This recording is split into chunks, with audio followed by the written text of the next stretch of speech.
I would like to, before we move on to our Christology section, I'd just like to bring up some implications that we have to kind of deal with and acknowledge if we move to a kind of contemporary Trinitarianism doctrine of God. There have been a few of you who've pushed back a fair bit on things like divine suffering, divine passibility, impassibility.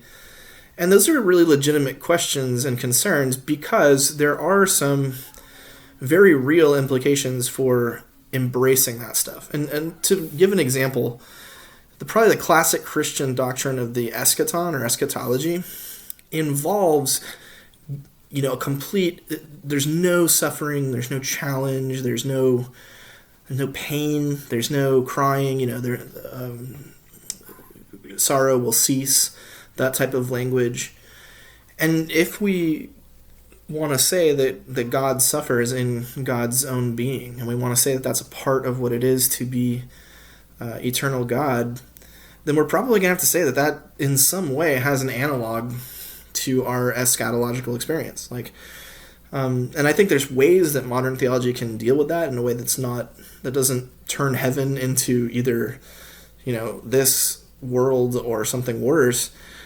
But we have to acknowledge that whatever we thought heavenly existence was going to be like, if in fact it's the perfect creation, the glorified creation of a glorified God who is in God's own being, bears some kind of liminality, some kind of suffering, then those attributes have to have some kind of analog in our experience.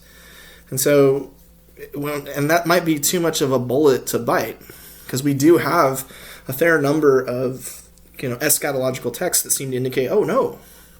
Which isn't to say that we don't have eschatological texts that do push back. So, for example, Isaiah 65, it seems like when you look at the image of the new heavens and new earth that the prophet gives in Isaiah 65, it's very, it's not, there's people growing crops and they're having families and it's all wonderful, but it's still a life that probably embraces some kind of challenge.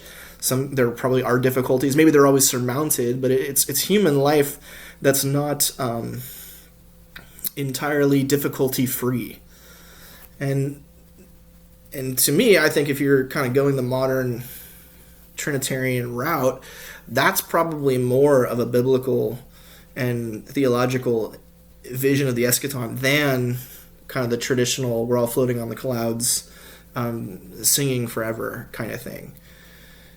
And so I think, if you're going to go the route of modern theology and modern Trinitarianism, where you at least push back or qualify some of the classical attributes of the deity, you're going to have to explain how that's going to play out in our eschatological future. It's easy to see how it works here because in this life, one of the nice things about saying God, God was crucified, right, is that God can truly relate to our experience. That's a huge bonus.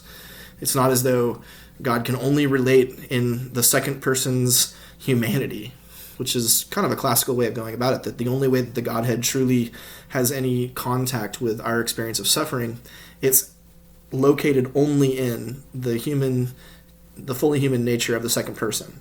And the rest of the Godhead is sort of blocked off from that.